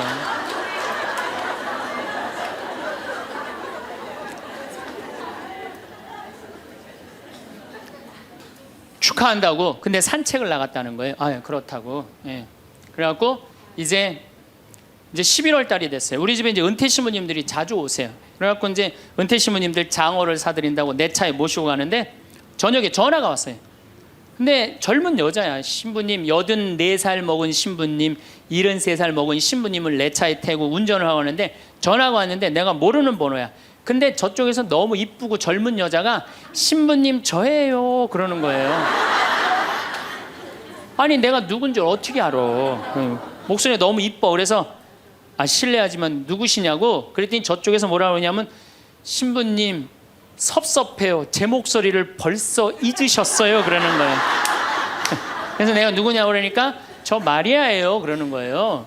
그러니까 그 자매야. 아니 목소리가 원래 이렇게 이뻤느냐고. 입만 말만 하면 울음을 물었거든요. 신부님 나 죽으면 안 돼요 이랬던 자매인데 이렇게 밝은 목소리냐고. 신부님 제가 요즘 너무 건강이 좋아지고 너무너무 행복하다고.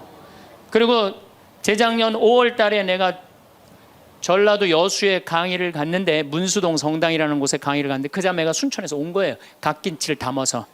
근데 이 자매가 나한테 전화해갖고 신부님 자기는 너무 행복하다는 거. 뭐가 행복하냐고 하니까 드디어 파마를 했다는 거예요. 암 환자들 꿈은 파마하는 거 아니에요. 그리고 딱 봤는데 그 자매가 이뻐요. 되게 암 걸리는 사람들 특징이 뭐냐면 이뻐요. 암 걸린 사람들이 왜 이쁜지 알아요? 이쁘니까 승질을 못 내잖아요. 이쁜 척 해야 될 거 아니야. 그러니까 화나는 일이 있어도 다 참고 사는 거야. 그러니까 이쁜 사람들이 암에 많이 걸려요. 또 어떤 사람이 법 없이도 사는 사람들이 암에 많이 걸려요. 다 참고. 그게 다 암이 되는 거예요. 그걸 참고 사느냐고. 참 예쁘게 생겼어. 그 많은 분들 중에 딱 마리아 자매가 눈에 딱 띄더라고요. 우리 직원들은 몰라보더라고. 얼굴이 분홍색으로 변하고. 나를 끌어안으면서 자기 너무 행복하다는 거. 그러니까 이 자매는 딱 끌어안았는데 내가 성령으로 꽉 차 있는 거 느끼겠더라고요. 근데 3개월 만에 돌아가신다는 분이 지금 3년째 살고 있어요. 지금까지도. 그래서 여러분들 우리가 마음을 근심 걱정하지 말고 감사하다가 살다 보면은 우리한테는 늘 행복한 일이 벌어진다. 신부님 결혼 생활을 한번 해보세요. 얼마나 화가 나나. 여러분들 누구 때문에 제일 많이 화가 나요? 남편, 아내, 자식들 때문에 화가 나죠. 이 자식들하고 관계를 보면은 자식 그냥 아무 잘못도 없는데 자기 화나면 자식들한테 뭐라고 폭언을 쏟아붓느냐면은 다 필요 없어. 너도 필요 없어. 그러죠? 밥이 넘어가냐? 뭐 이런 말 막 하잖아요. 자식들한테. 근데 여러분들 자식들한테 화로 키우면 그 화가 자기한테 돌아옵니다. 제가 한 15년 전에 용산 전자랜드에 내 후배 신부가 전축을 산다고 그래서 전축사로 갔어요. 그때 2월 15일경이었어요. 졸업 시즌이었어요. 전축을 사러 갔는데 그날 아마 아들이 이제 졸업을 했나 봐. 중학교를. 그래갖고 컴퓨터를 사준다고 엄마하고 아들하고 나온 모양이에요. 근데 엄마는 100만 원을 들고 나오고 아들은 그 컴퓨터 앞에서 150만 원짜리 컴퓨터를 자꾸 사고 싶어 하더라고요. 그러니까 이제 아들하고 엄마하고 하니까 엄마가 슬슬 열받는 거지. 아들이 그냥 100만 원짜리 사면 좋은데 150만 원짜리 자꾸 산다고 우기니까 엄마가 너무 열받으니까 이 감정을 조절하지 못하고 아들 귀싸대기를 때렸어요. 그 많은 사람들이 있는데 쫙 소리가 났어요. 난 전축 사다가 무슨 소린가 했더니 때린 거 엄마가. 그래갖고 내가 그 모자가 하는 게 하도 신기해서 전축 사는 걸 관두고 구경하기 시작했어요. 어떻게 되나. 근데 엄마가 너무 화가 나니까 이성을 잃으니까 뭐라고 그러느냐면은 너 지금부터 나한테 엄마라고 그러지 말고 아줌마라고 불러. 내 말 그렇게 안 들을 거면 아줌마라고 불러. 나 지금부터 네 엄마 아니야. 얘가 그냥 귀싸대기를 맞고 얼마나 창피해. 그 많은 사람들이 봤는데 막 울더라고 얘가. 그런데 막 울더니 계단에서 막 울더니 얘가 착한 애예요. 막 한참 생각하더니 자기가 잘못했다고 생각을 했는지 엄마한테 가갖고 엄마 미안해 내가 100만 원짜리 살게. 분명히 그랬거든 아들은. 근데 엄마는 이미 이성을 잃은 상태야. 그러니까 엄마가 웬만한 엄마는 고맙다 네가 그렇게 마음을 돌려줘서 그리고 내가 때린 거 미안하다 이래야 되는데 이 엄마는 완전히 이게 정신이 나간 엄마라 뭐라고 그러냐면 이놈의 새끼 아줌마라고 부르는데 왜 자꾸 엄마라고 부르느냐고. 여러분 그 아이가 그날 컴퓨터 얻어갖고 갈 수 있어요. 그렇지만 시간이 지나면은 아이가 엄마가 컴퓨터 사준 거 생각할까요? 귀싸대기 맞은 거 생각할까요? 5년, 10년 지나고 나면 컴퓨터 아무 생각 안 해요. 때린 것만 생각나요. 그런데 부모는 참 이상해요. 자식한테 때린 건 하나도 생각 안 하고 잘해준 것만 생각해요. 그러니까 자식은 부모한테 맞은 것만 생각하고 부모는 자식한테 잘해준 것만 생각해요. 나중에 만나면은 이게 영 딴 마음을 갖고 사는 거야. 그러니까 여러분들 중에 만약에 자식들이 화가 나갖고 만약에 내가 때렸다, 늙어서 호강받을 생각은 꿈도 꾸지 말아라. 며칠 전에 중국에서 한 엄마가 길거리에서 아이를 막 발로 차고 막 때리는 거 보셨죠? 방송에 나왔더라고요. 화로 키우면요, 걔는 나중에 그 엄마한테 화로 갚을 수밖에 없어요. 근데 우리가 왜 자식들한테 많이 더 화가 나느냐? 이유는 딱 한 가지예요. 공부 못한다는 거예요. 공부 못한다는 거. 공부 안 하고 딴짓한다고, 사친구 때 공부 안 하고 컴퓨터 게임이나 하고 더욱이 눈 동그랗게 뜨고 부모한테 덤비면은 화가 나요, 안 나요? 나죠? 그리고 그냥 문 쾅 닫고 자기 방에 들어가고 나오지도 않으면은 속에서 불 나지 않아요? 근데 여러분들 자라면서 사춘기 때는 그러는 게 당연한 거예요. 사춘기 때는 방황할 수 있는 권리가 있는 아이들이에요. 사춘기 때는 자기가 방황하는 게 당연한 거예요. 얘네들은 권리예요. 방황하는 게, 혼란스러운 게. 근데 엄마들이 그걸 허락을 안 해. 내가 좀 마음이 산란하고 그냥 몸도 막 변하고 그냥 정신도 이상하고 여자 보면 가슴이 흥분되고 막 그래갖고 학교도 가기 싫고 그래갖고 그냥 마음이 산란해갖고 오늘은 학교를 하루 접고 명동에서 좀 고민 좀 해야 되겠다. 학교를 하루 안 갔어. 학교 선생님이 엄마한테 애가 학교 안 왔다고 그냥 찾아보니까 명동에서 그냥 애가 그냥 왔다 갔다 하는 거야. 엄마 미치는 거죠. 엄마 뭐라 그래? 너 방황은 나중에, 지금 공부하고 방황을 엄마가 명동에서 대신해 줄 테니까 너는 지금 뭐 해야 돼? 공부해야 돼. 얘는 방황할 자격도 없는 거예요, 우리나라 애들은. 그러니까 우리나라 애들은요, 부모를 마귀로 보는 거, 마귀로. 자기를 괴롭히는 마귀로 보는 거예요. 부모가 어디 있어요. 사실은 여러분들 자식들한테 욕심만 포기하면요, 자식들하고 싸울 일 하나도 없어요. 사실은 내 자식이 몸으로 살 놈인지 머리로 살 놈인지 빨리 판단해야 돼요. 우리 집에 이것도 한 3년 전 얘기인데 요셉이가 왔어요. 고등학교 졸업하고 대학을 떨어진 아이예요. 근데 그냥 대학을 떨어진지 집에서 컴퓨터 게임만 하는 거예요. 엄마가 미치는 거지. 애를 보면 대학도 안 들어갔지, 새벽 4시까지 컴퓨터 게임하지, 낮에는 1시에 일어나지. 그냥 미치는 거죠. 그래갖고 나한테 데리고 왔어요, 강원도 평창에. 근데 살이 얼마나 쪘는지 애가 살이 너무 찐 거예요. 그래갖고 그냥 눈이 살이 쪄갖고 이 눈두덩이가 안 보이는 거예요. 그래서 신부님, 우리 애가 문제라고, 공부는 안 하고 컴퓨터 게임만 한다고. 그래갖고 그냥 내가 애를 보니까 이 눈두덩이, 찢어진 눈두덩 사이로 걔 눈을 자세히 들여다보니까 애는 문제가 없더라고요. 애는. 근데 애가 살이 얼마나 쪘는지, 100kg인지 110kg인지 120kg인지 130kg인지 알 길이 없는 거야. 왜? 우리 생태마을의 저울은 100kg까지 밖에 재는 게 없거든. 올라가면 막 뱅글뱅글 도는 거야, 저울이. 그래서 내가 고추 빨 때 방앗간에 나갈 때 달아봐라. 그래서 달아봐. 그랬더니 얘가 몇 킬로가 나냐? 130kg가 나서 130kg. 그래갖고 일단은 하여튼 놔두고 가라고. 그래갖고 이제 엄마는 갔어요. 엄마는 가고. 근데 애가 참 건강한 애예요. 정신도 맑은 애 아이고. 부모 입장에서 문제인데 내 눈에는 문제가 아니더라고. 너 밭에 나가서 일 좀 해라. 그래갖고 이제 다 큰 애니까 밭에 나가서 일을 하고 일주일 지나고 난 다음에 관리장한테 물어봤어요. 걔 어떠냐고, 요셉이. 그랬더니 관리장이 넘버 원이라는 거예요. 엄마는 문제라고 데리고 왔는데 우리 생태마을의 관리장은 넘버 원이라는 거. 일도 잘하고 성격도 좋고 기가 막히더라고. 어떻게 일을 잘하냐 하니까 애가 힘이 좋아갖고 물건도 게으름을 안 핀다는 거예요. 게으름을. 여러분들, 얘가 몸으로 살래요, 머리로 살래요? 몸으로 살래죠? 몸으로 살래를 머리로 살라 그러면 얘가 머리가 돌 것 같아, 안 돌 것 같아요? 그러니까 내가 몸으로 살지 머리로 살지 빨리 구분할 줄 알아야 돼요. 그래갖고 애가 너무 괜찮으니까 6월 달에 우리 생태마을에 앞에 강이 흐른단 말이에요. 거기서 래프팅을 합니다. 그래서 래프팅 가이드를 자격증을 따라고 그랬어요. 그랬더니 우리 래프팅 가이드 팀장이 신부님 다른 아이는 다 따도 얘는 못 땁니다. 왜냐하면 이 가이드 자격증 체육학과 애들이 따는 거거든요.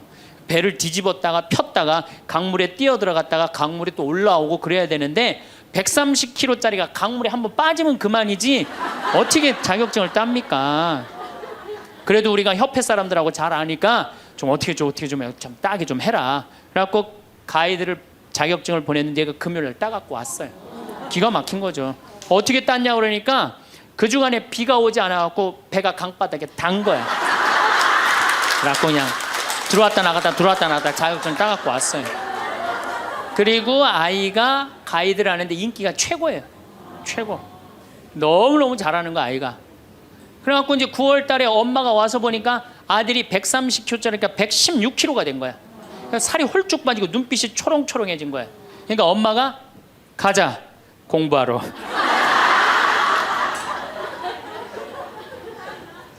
제가 보기에는 이 아이는 우리 집에 4년 동안 일하면은요 돈 5천만 원, 6천만 원, 7천만 원 벌어요. 왜냐하면 우리 집에 일하면 돈 주거든요. 그럼 그 돈 모아갖고 사업을 해도 얘는 잘하네요. 꼭 공부로 승부 걸 아이가 아니거든요. 그럼 신부님 우리 애가 몸으로 살랜지 머리로 살랜지 기준이 어떻게 됩니까? 반에서 10등 안에 안 드는 놈들은요 다 몸으로 살 놈들이에요. 여러분들 자식들 중에 반에서 10등 안에 안 드는 애들은 다 몸으로 살 애들이야. 독일은 초등학교 졸업하면서 중학교 올라가면서 갈릅니다. 대학 들어가래 아니면 기술 배우래. 그래갖고 갈러도 학교 선생님이 갈러놔도 우리 애가 왜 이 머리가 나쁘냐 이렇게 따지는 부모 하나도 없대요. 그러니까 그 독일 사람들은 그게 내 아이가 몸으로 살고 손으로 기술로 하는 걸 좋아한대요. 그리고 그렇게 아이가 살도록 도와준대요. 근데 우리는 만약에 그렇게 했다. 내가 교장 선생님들, 교감 선생님들한테 강의 한번 간 적이 있어요. 연수원에 가서. 그랬더니 교감 선생님들이 만약에 우리가 그런 결정을 하면 지금 학부형들한테 맞아 죽는다는 거예요. 그러니까 우리나라 부모님들이 욕심이 너무 많은 거예요. 자식들한테. 그러니까 자식들이 희생당하는 거죠. 자식들이 희생당하는 거예요. 그러니까 독일은 대학을 졸업하는 비율이 아이들의 한 25% 정도밖에 안 된대요. 대학을 졸업하는 아이들이. 들어가는 애들도 많지 않고, 미국은 뉴욕 잘 사는 데가 대학 졸업하는 비율이 60%예요. 60%. 그런데 우리나라는 대학에 지금 입학하는 게 몇 프로냐면 92%예요. 아무나 다 대학 가는 거예요. 아무나 다. 그러니까 독일은 몸으로 살 애들이 75%야. 그렇죠? 그 다음 미국은 몸으로 살 애들이 40에서 50% 정도 돼요.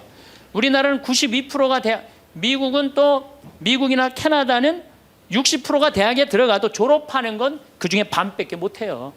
다 졸업 못해요. 그래서 그쪽에 가보니까 입학은 물어봐도 졸업은 물어보는 게 아니래요. 졸업하는 게 그렇게 어렵다는 거예요. 근데 우리는 92%가 들어가면 92% 거의 다 졸업을 하는 거야. 우리는 몸으로 살 애들이 8%밖에 안 돼. 머리로 살 애들이 92%고. 공장에, 농장에 일할 사람들이 있어요? 없어요. 그러니까 이 나머지 92% 중에 취직을 다 합니까? 40-50%밖에 못해요. 그러면 나머지 40%는요 한량으로 남는 거예요. 취직도 못하고. 그럼 그 자식 보고 있으면 속에서 불이 나요 안 나요? 불이 나죠? 근데 누가 잘못한 거예요? 부모가 잘못한 거예요. 처음부터 너는 머리로 안 될 것 같으니까 우리 몸 쪽으로 가자. 그래갖고 농사를 가르치든지 기술을 가르치면 걔 벌써 취직해갖고 일했을 거예요. 근데 다 우리의 삐뚤어진 욕심 때문에 아이도 망가뜨리고 부모도 망가지고, 그래갖고 돈 쏟아 넣느냐고 노후 대책연금도 못하고. 그러니까 그냥 전 국민이 그냥 화 속에서 사는 거예요. 그러니까 저는 정말로 우리나라 이 교육제도가 화의 근원이라고 생각해요. 그렇다면은 자식 때문에 화나죠. 그런데 이 부부라도 서로 사이가 좋으면은 좋은데, 엄마들이 자식한테 미쳐갖고 남편한테 신경 써야 안 써요? 안 쓰죠? 남편이 외로운지 힘든지도 몰라요. 근데 자식들은 부부가 막 사랑스럽고 이렇게 다정하게 지내는 부모를 본 자식들은요 안정스럽게 자란대요. 근데 부부가 맨날 싸우고 막 이러는 자식들은요 굉장히 불안정하게 자란다는 거예요. 그래서 저는 정말로 감사한 게 저는 고등학교 졸업할 때까지 부부는 안 싸우는 건 줄 알았어요. 부부는 한 번도 부부 싸움을 본 적이 없어요, 저는. 근데 내 고등학교 때 친구가 아이 뭐 술 먹자고 고등학교 때 왜 그러냐 그러니까 아버지가 엄마를 때려갖고 눈탱이가 밤탱이가 됐다는 거예요. 자기 너무너무 괴롭다는 거예요. 그래서 저는 그때 충격받았어요. 어떻게 부부가 싸우느냐 그런 충격을 받았어요, 저는. 왜냐하면 나는 우리 어머니 아버지 싸우는 걸 한 번도 못 봤거든요. 그래서 내가 그 얘기를 얼마 전에 우리 형제들이 다 모였을 때 나는 어머니 아버지 싸우는 걸 한 번도 못 봤다. 그랬더니 우리 형제들이 이구동성으로 딱 한마디 하더라고요. 신부님이 집에 붙어 있은 적 있어야지 그걸 보는 거 아니냐.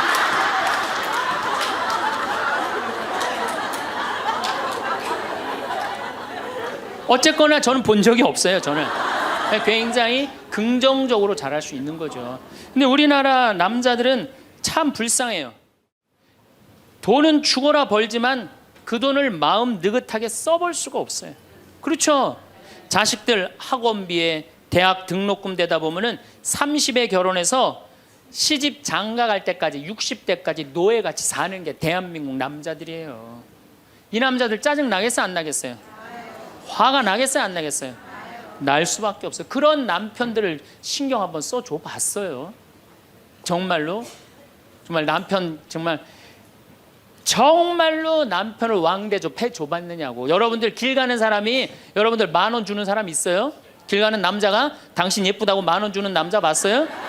근데 여러분들 남편은 그냥 한 달에 뼈가 빠지게 벌어갖고 200만 원이든 300만 원이든 400만 원이든 갖다 바치잖아요. 그러면 그 남편한테 감사해야 될 거 아니야.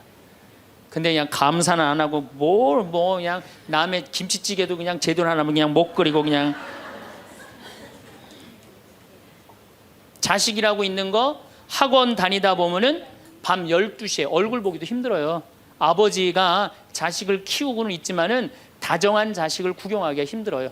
또 사춘기만 되면 이 자식들이 아버지한테 부드럽게 합니까?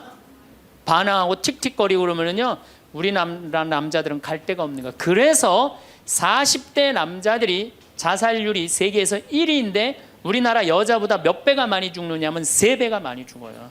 우리나라 40대들은 갈 데가 없는 거예요. 갈 데가. 외로운 거죠. 또 여성들도 마찬가지야. 난 우리나라 여자들도 불쌍해. 이게 다 교육 때문에 그래. 교육 때문에. 자식이 막 사춘기 때 막 생 난리를 치고 막 그럴 때 여러분들은 몇 살이 될까요? 45, 50 왔다 갔다 하죠? 그럼 여러분들은 자식은 사춘기지만 여러분들은 뭐예요? 갱년기야. 그러니까 갱년기가 되면 사실은 굉장히 케어가 필요한 거예요. 여러분들 굉장히 돌봄이 필요한 나이예요. 막 피부 쳐져요, 안 쳐져요? 눈두덩 쳐져요, 안 쳐져요? 눈가 쳐져요, 안 쳐져요? 볼 쳐져요, 안 쳐져요? 이가 쳐져요, 안 쳐져요? 그러니까 그렇게 처지는 거 거울에 이렇게 보고 앉아 있으면 어떤 얼굴이 되냐면 이런 얼굴이 돼요.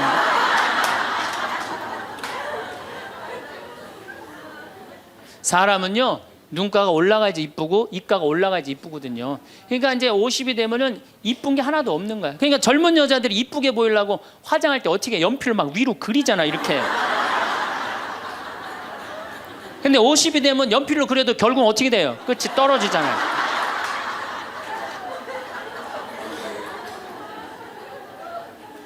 하지만 우리나라 이 갱년기의 여성들은 자신의 고통, 번뇌 뒤로 하고 감추고 희생합니다. 묻어두는 거예요. 자식을 위해서 희생한다. 내가 지금 뭐 생리가 이어졌다 끊어졌다 그냥 정신이 깜빡깜빡 하잖아요, 여러분들. 갱년기 시작되면은. 그렇죠? 지갑은 뒀는데 어디다 뒀는지 생각이 안 나는 그런 경우 참 많죠.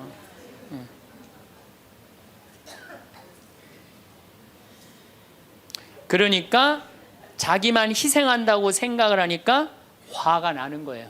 화가 나는 거. 더욱이 50이 되면은 뭐에 걸리느냐? 빈둥지 증후군에 걸려요.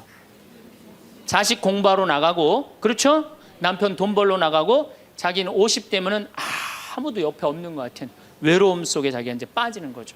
그러면 이제 자식 보면 막 화가 나는 거예요. 남편 봐도 화가 나고, 몸에는 막 테스토스테론이 나와가고 힘은 흘러 넘치고, 그러니까 막 소리 지르는 거예요. 그러니까 50 넘은 여자 중에 여자 같은 여자는 없고 전부 다 깡패 같은 여자들만 있는 거예요. 50 넘은. 그래서 나는 이 부부들 보면은 참 재미난 게 성당에서 내가 보면 얼굴도 예쁘고 정말로 상냥해요. 이 음식 반찬도 맛있게 하고, 그럼 남편하고 술 한잔 하면서 형제님 행복하다고, 저렇게 이쁘고 상냥하고 괜찮은 여자랑 살아서 정말로 부럽다고. 그러면은 형제님들 대부분이 뭐라고 그러냐면, 신부님 부러우세요? 너무 부럽다고. 그러면은 형제님들이 뭐라고 그러냐면, 데리고 가세요.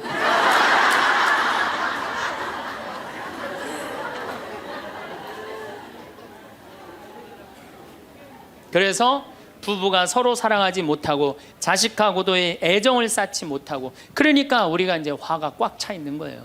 그러니까 이 화가 꽉 차 있으니까 정말로 상상하지 못하는 일들이 벌어지는 거. 우리 사회 안에서 막 서로 죽이고 뭐 내다 버리고 뭐 이런 일들이 벌어지는 거죠. 그러면은 화가 나면은 어떻게 이 화를 컨트롤을 해야 되느냐, 화를 다루어야 되느냐, 지금부터 그 얘기를 말씀드리겠습니다. 여러분들, 화가 나면 예수님만 보면 돼요. 우리가 인생이 답답할 때 누구만 보면 돼요? 예수님만 보면 됩니다. 요한복음 8장에 간음한 여자 얘기가 나옵니다. 자, 요한복음 8장에 간음한 여자 얘기가 나와요. 당시 2000년 전에 여자가 간음을 했다. 이건 당시 중동 지역에서는 어떻게 했느냐면 돌로 쳐서 그 여자가 돌에 맞아갖고 쓰러져갖고 돌 무더기를 만들어서 죽여요. 이번에도 중동에서 그런 일이 있었죠. 사진을 보니까 진짜 돌 무덤을 만들어 버리더라고요. 근데 이 여자가 간음을 하다가 이번에 이 중동에서 그런 분은 남자하고 팔짱 끼고 나갔는지 그냥 외출했다고 그거 이유 하나로 그 처벌을 당했어요. 근데 이 여자는 현장에서 붙잡혔어. 중동에서 이 여자들은요 다 싸고 다녀요. 그만큼 여자를 사람 취급을 안 해요. 그런데 이 여자가 간음을 했어. 그러니까 남자들이 막 화가 날 것 같아, 안 날 것 같아요? 너무너무 화가 나는 거지. 이 여자는 여러분들 예뻤겠어요, 안 예뻤겠어요? 예뻤을 거예요. 왜냐하면 당시에 간음을 한다는 건 목숨을 걸었기 때문에. 이 여자 몸매는 어땠을 것 같아요? S라인에 S라인. 이게 벤지 엉덩이인지 구분도 안 되는 여자고 간음할 수가 없어요. 예쁜 여자가 다른 남자하고 대낮에 간음하다가 붙잡혔다. 남자들이 흥분할 수밖에 없어요. 그래갖고 막 눈이 뒤집어져 갖고 예수님은 안 그래도 예수님한테 별렀어요. 왜? 요한복음 7장에 귀에만 대면 예수님을 죽이려고 그랬거든. 근데 이 사건이 8장에 일어나요. 8장에. 그러니까 모두를 용서해라, 사랑해라 이런 분하고 율법 1.1핵도 없어지면 안 된다. 그러니까 율법학자들이 예수님 앞에 이 여자를 패댕기를 치는 거예요. 당신이 이 여자 간음했는데 어떻게 하면 좋으냐고. 근데 예수님이 보니까 이 사람들이, 이 남자들이 너무너무 흥분해 있는 거야. 눈이 뒤집어진 거예요. 보니까 흰 눈동자 95%, 까만 눈동자 5%야. 눈이 확 뒤집어져 있는 거야. 근데 예수님은 참 지혜로우셔요. 흥분한 사람하고는 얘기를 안 하시는 거예요. 여러분들, 두 사람이 막 싸워. 내가 말리로 들어갔어. 말리로 들어가면 나중에 흥분한 사람들 속에 뛰어들어가면 나중에 몇 명이 싸워요? 3명이 싸워요. 이게 눈에 뵈는 게 없을 때는요, 아무리 좋은 말도 귀에 안 들어오는 거예요. 눈에 뵈는 게 없을 때는. 예수님 딱 보니까 아니 이 사람들이 완전히 흥분해 있어. 그러니까 상대 안 합니다. 어떻게 하냐면 대꾸도 안 하고 바닥에다 뭘 쓰세요. 땅바닥에 뭘 쓰세요. 참 위대한 행동이죠. 흥분이 가라앉을 때까지 기다리시는 거죠. 저는 제 소원이 하나 있어요. 저는 본당 신부를 10년 동안 했는데 다행히 한 번도 뭐 교우들끼리 뭐 서로 싸워갖고 패가 갈린다든가 그런 적이 없어요. 그런데 이제 내가 다음에 이제 한번 본당에 나가면 주교님한테 가서 꼭 부탁하고 싶어요. 주교님한테 나는 어떤 본당에 나가고 싶냐고 부탁을 하고 싶냐면은 성당이 2패로 나눠져 갖고 머리통이 터지게 싸우는 본당에 나 보내달라고. 내가 꼭 하고 싶은 게 있어서 그래요. 뭘 하고 싶으냐면은 내가 이제 머리통이 터지게 싸우는 본당에 발령받아 갔단 말이야. 딱 발령받아 가면은 양쪽 회장들이 딱 올 거 아니에요. 신부님, 저치들이 우리 성당 돈 다 빼먹었다고. 또 이쪽 회장들은 저치들이 우리 성당 분위기 다 깬다고 CCBB를 가려달라고 흥분이 돼갖고 오면은 나는 아무 말도 안 하고 사제관 방바닥에 뭘 써보고 싶어. 나 그거 꼭 해보고 싶어요.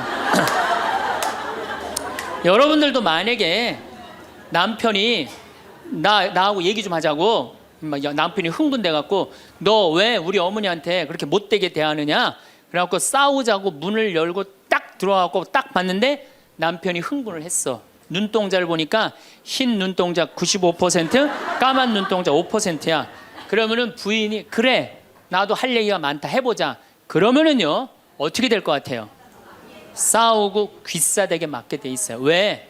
말로 싸우면요 남자는 여자를 못 이겨요. 남자는. 왜냐하면 여자는 하루에 25,000마디를 하고 남자는 하루에 15,000마디밖에 못 하거든요. 그러니까 말로는 여자를 이길 수가 없어요. 나는 우리 신부들 중에 수녀님하고 싸운 신부들 중에 수녀님하고 싸워서 수녀님을 이긴 신부를 본 적이 없어요.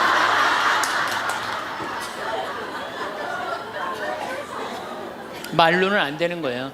그러니까 여러분들 남편이 흥분해갖고 딱 나하고 얘기하자 그러면 여러분들은 아무 대꾸하지 말고 방바닥에 뭘 쓰세요.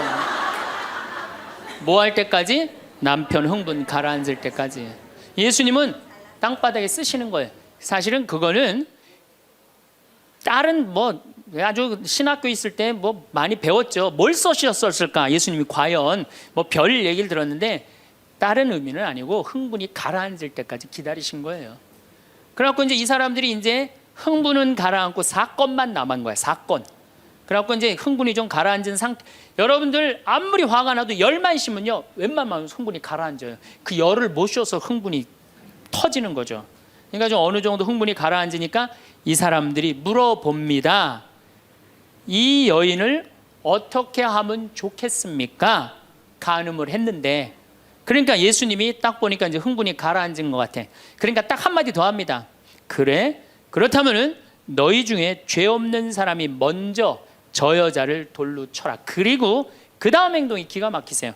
다시 땅바닥에 뭘 쓰세요. 이게 뭐냐면 생각할 시간을 주는 거예요. 생각할 시간. 여러분들 만약에 자식을 막 혼냈어. 너 한 번만 더 게임하면 엄마가 저 컴퓨터 부셔버린다고. 그리고 너 문 열어놔. 그리고 문 열어놓고 자기는 텔레비전 보고 있으면서 아들은 게임 하나 안 하나, 한쪽 눈으로는 게임 하나 안 하나 보고 한쪽 눈은 텔레비 보고 있으면 아들이 그걸 잘 받아들이겠어요? 더 욱하는 게 생겨요. 한 번 혼냈으면요 생각할 시간을 주는 게 중요한 거예요. 그러니까 예수님은 생각할 시간을 주는 거예요. 너희 중에 죄 없는 사람이 먼저 저 여자를 돌로 쳐라. 그리고 난 다음에 예수님 다시 땅바닥에 뭘 쓰십니다. 그런데 언제까지 기다려주시느냐 하면 다 떠날 때까지 기다리는 거예요. 중간에 고개 안 돌리시고. 그리고 다 떠났어. 다 떠나고 나니까 그때서 고개를 들어서 혼자 남은 여인한테 물어봅니다. 여인아, 네 죄를 묻던 사람들이 어디 갔느냐? 아무도 없습니다, 주님. 그래? 그들이 만약에 네 죄를 묻지 않았다면 나도 네 죄를 묻지 않으마. 이거 기가 막힌 얘기예요. 왜? 예수님은 죄를 묻을 수 있는 권한이 있으신 분이에요. 얼마든지 그 여자를 징계할 수 있어요. 그렇지만 다른 사람이 묻지 않았기 때문에 나도 묻지 않겠다. 아, 기가 막히지 않아요? 예수님은 세 사람을 용서합니다. 첫 번째 죽이다고 덤비는 바리사이들을 용서하고, 간음한 이 여인을 용서하고, 그 다음에 율법의 1.1획도 나는 어기로 온 것이 아니다, 없애러 온 것이 아니다, 이렇게 가르친 당신까지 용서한 거야. 다시 말해서 흥분이 가라앉으면요 문제 해결은 다 돼요. 흥분한 상태에서 여러분들이 문제 해결하려면 해결이 안 된다는 얘기예요. 그렇다면은 이 흥분은, 화는 어떻게 하면 조절할 수 있느냐? 첫 번째, 숨을 잘 쉬어라. 이거는 모든 화를 조절하는 책을 읽어보면요 첫 번째로 나오는 게 숨을 잘 쉬어라예요. 화가 나면은 숨이 가빠져요, 안 가빠져요? 가빠지죠? 씩씩거린다 그러죠? 이게 숨을 어떻게 주체하지 못해서 그러는 거예요. 근데 여러분들, 숨은 창세기에 보면은 하느님이 인간을 창조하시고 뭘 불어넣었다 그래요? 숨을. 그러니까 우리가 숨을 쉰다는 건 생명을 쉬는 거예요. 생명을. 그러니까 숨을 잘못 쉬면 생명을 잘못 다루는 거하고 똑같은 거예요. 근데 숨은 어떻게 내 몸으로 들어와서 코로 들어와서 심장으로 해서 이 위로 해서 그 다음에 단전, 배꼽 아래로 해서 간으로 해서 폐로 이렇게 돌아서 나가는 게 숨이에요. 그래갖고 온전히 산소 공급이 온 장기 안에 다 돼야 돼. 근데 화가 나면 여러분들 숨을 어디다 걸어놓고 쉬어요? 목에다 목조서 딱 걸어놓고 싸우잖아요. 남편하고 싸울 때. 예? 내가 시집하고 당신한테 해준 게 뭐가 있어? 외식을 해줘서, 설거지를 해줬어, 그렇다고 여행을 시켜줘서, 밍크 코트를 사줘서, 다이아를 사줬어. 그럼 얼굴이 빨개져 안 빨개져? 왜 빨개지느냐면 이게 내려갔다 와야 되는데 여기만 딱 차 있으니까 점점 풍선처럼 부풀러 오르는 거예요. 그렇게 1시간을 소리 지르고 싸우면은 1시간 동안 여기 산소 통합니까 안 통합니까? 안 통하면 여기가 무슨 병이 드느냐면 화병이 드는 거. 그래서 드는 병이 화병이에요. 그러니까 싸울 때 어떻게 싸워야 되냐면 숨을 쉬고 싸워야 되는 거예요. 싸울 때 어떻게 싸워야 되냐면 당신이 말이야 시집 와갖고 나한테 해준 게 뭐가 있어? 설거지를 해줬어, 그렇다고 외식을 시켜줬어.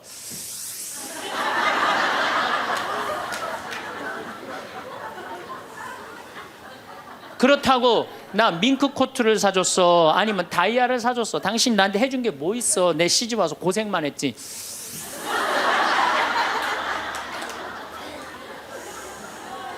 그렇다고 내가 하느님 그렇게 열심히 믿었는데 예수님 태어난 나자렛을 보내줬어, 갈릴레아를 보내줬어. 나 이 집에서 종처럼 일만 했는데 당신 뭐가 있다고 나한테 소리를 질러 그래? 이렇게 숨을 쉬고 싸우면은요 절대 남편한테 귀싸대기 안 맞아요. 남편이요 차분히 얘기하게 돼 있어요. 근데 막 흥분을 끌어올리면서 얘기하면 사람 감정이 격해져 갖고 이성이 사라지는 거예요.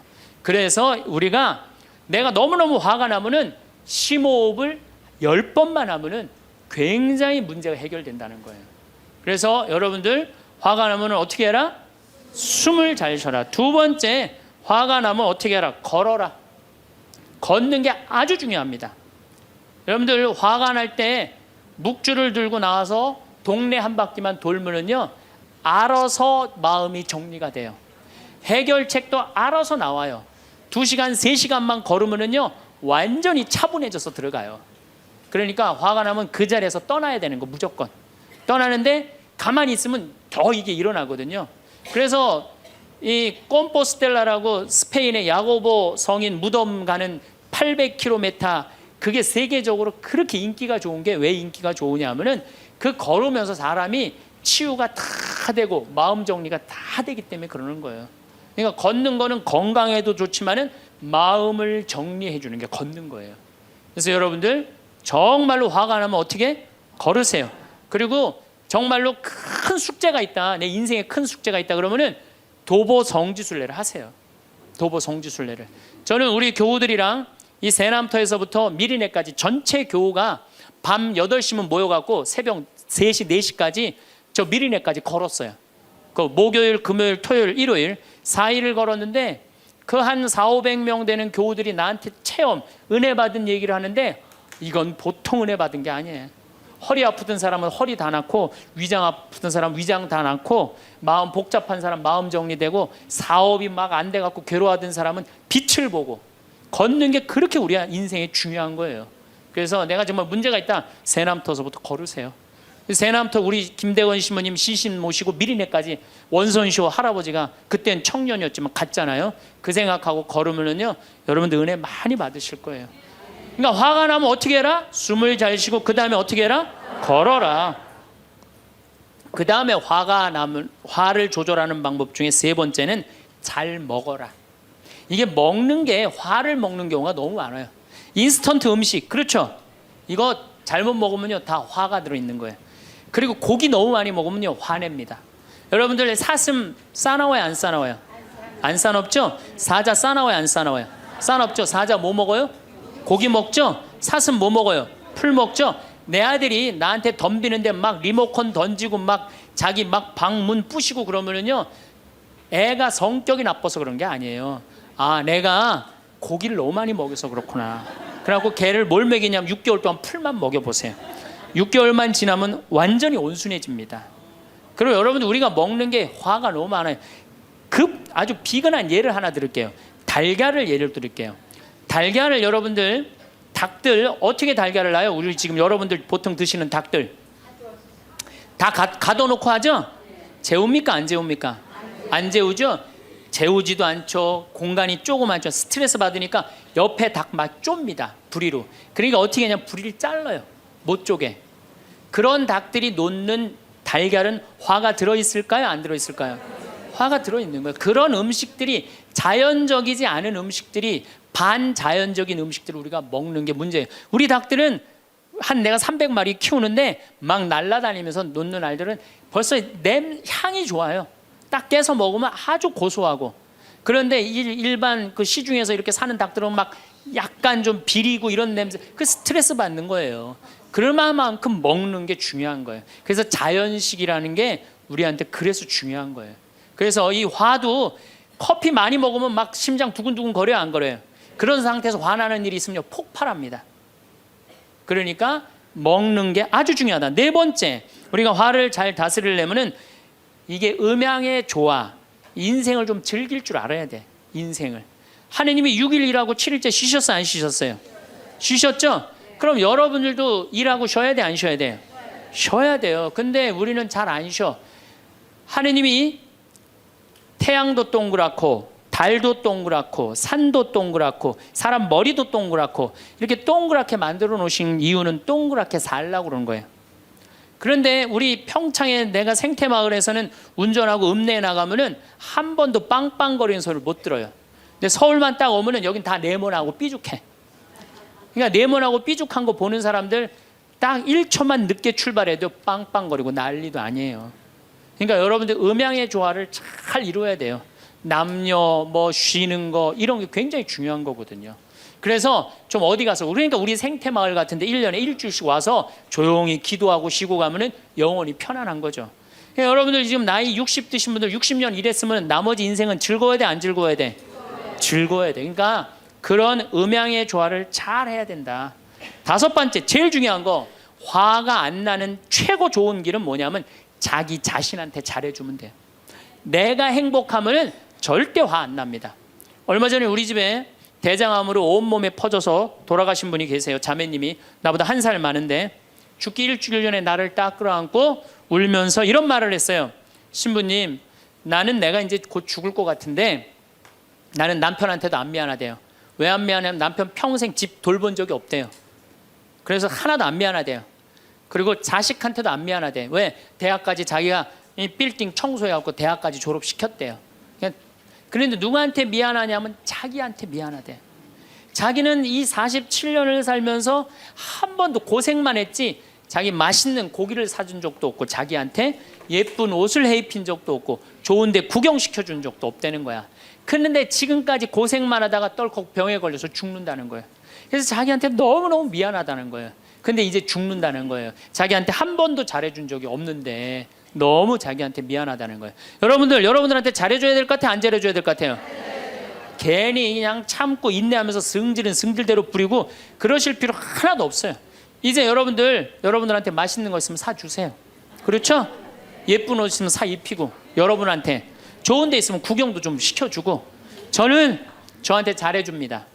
왜 잘해주느냐 하면은 나는 본당을 떠나 있기 때문에 본당 총회장님도 없고 부회장님도 없고 성무회장님도 없어요. 그러니까 나 고기 먹고 싶으면 사주는 사람 아무도 없어요.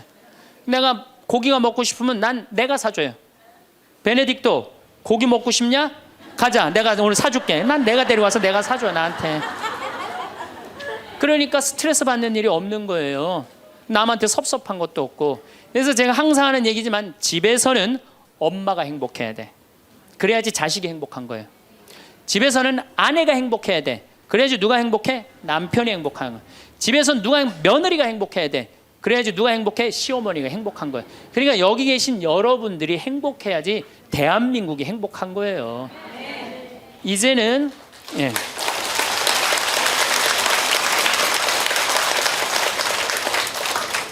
자기한테 잘해주는 걸 비신앙적이라고 생각하지 마십시오. 온 세상을 얻는다 해도 자기 목숨을 잃으면 아무 소용이 없다. 그러셨죠? 그러니까 여러분들한테 잘해주시고 내가 행복해야지 그 행복을 가지고 온